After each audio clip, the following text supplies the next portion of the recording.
Supportive ba ang mga fans or audience mo? Meron pong bagong feature sa YouTube kung saan pwede ka nang matulungan ng mga fans or audience mo na ma-discover ang channel and video mo. At yan po ay sa pamamagitan ng pag-hype ng video or YouTube hype. So, ano nga ba ang update na to? Hello fellow creators, this is me, Munju JV. Welcome and welcome back to my channel. Today, I'll be sharing with you what YouTube hype is all about and its advantages for our channel. But before we continue, please like, share, and subscribe if you haven't already, and click the bell button for more tips and updates.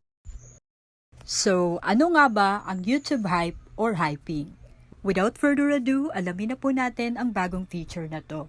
Ang YouTube hype or hyping ay bagong feature po ni YouTube na kung saan pwede nang matulungan ng mga fans or viewers ang mga paborito nilang creator or ang mga upcoming creator na ma-discover ang channel nila at magkaroon ng mga bagong audience. So, paano naman ito nag-work? Sa mga channel po na may 50 up to 500,000 subscribers, sila lang po or tayo lang po ang eligible sa feature na to. So, sa mga creator po na meron ng access sa bagong feature na to, may makikita po kayong hype tab dyan sa earn section sa YouTube Studio. At pwede nyo na pong i-enable. At kapag nag-like or nilike ng audience ang video mo, lalabas po ang hype button. At kapag hinipe ng audience ang video mo, automatic ka pong bibigyan ng hype points ni YouTube. At magkakaroon ka po ng chance na makaklimb up sa new leaderboard. Sa leaderboard po makikita ang top 100 most hyped videos of the week. At kapag maraming hype ang video mo or marami ang nag-hype sa video mo, malaki po ang chance na manguna ka sa leaderboard at ma-discover ang video mo ng mga bagong audience. At kapag ang video mo ang nag-top sa leaderboard, lalagyan ito ng special hype badge or ipinapakita ni YouTube na ang video mo ang pinakapaborito ng mga fans. Pero pabago-bago po ang result. Pwedeng ikaw yung nasa top ngayon and then the following week or the following day, iba naman yung nasa top. So, everyone has a chance to climb up the rank. Okay? At kailangan po long-form video na in-upload po in the last 7 days. At pwede lang pong mag-hype ng 3 times per week ang mga fans or audience nang walang bayad or free of charge. So, kapag nag-hype po ang viewers, may bayad man o wala, automatic pong magbibigay ng bonus points sa YouTube sa mga creator based on the subscriber count. So, ang mga channel po na may maliit na subscribers, mas malaki po ang points na makukuha nila. Or bibigyan sila ng bonus points ni YouTube para po magkaroon ng fair shot ang mga smaller channel sa spotlight. Or para po magkaroon ng fair shot to compete with the bigger or biggest channel. Napapansin po kasi ni YouTube, laging lamang or laging napapansin ang mga biggest channel or hindi man lang napapansin ang mga video or content ng mga smaller channel. Kahit gaano pa kaganda yung mga content, laging nasasapawan ng mga biggest channel.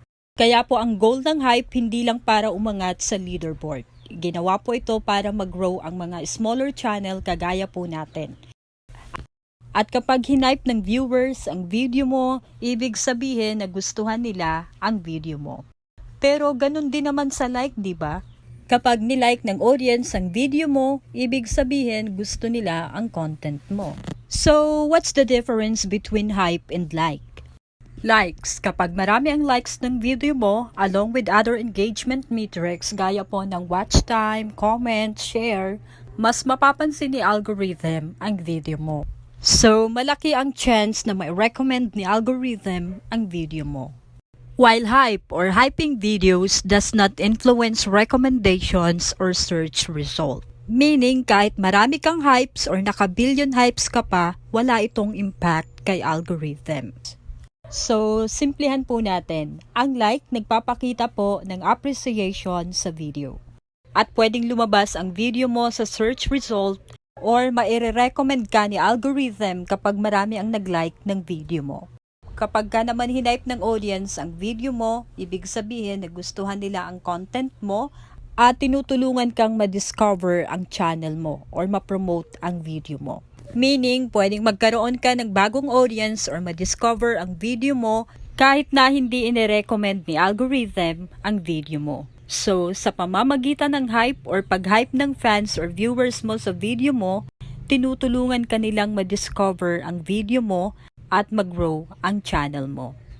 So, yan po ang pinagkaiba ng like at hype. At limited pa lang po ang feature na to. Available pa lang po sa Taiwan, Brazil, and Turkey. So, what do you think about this feature? Please let me know your opinion in the comment section. That's all for today. I hope you found this video helpful. If you want to ask questions and offer suggestions, feel free to do so. Thank you so much for watching. God bless.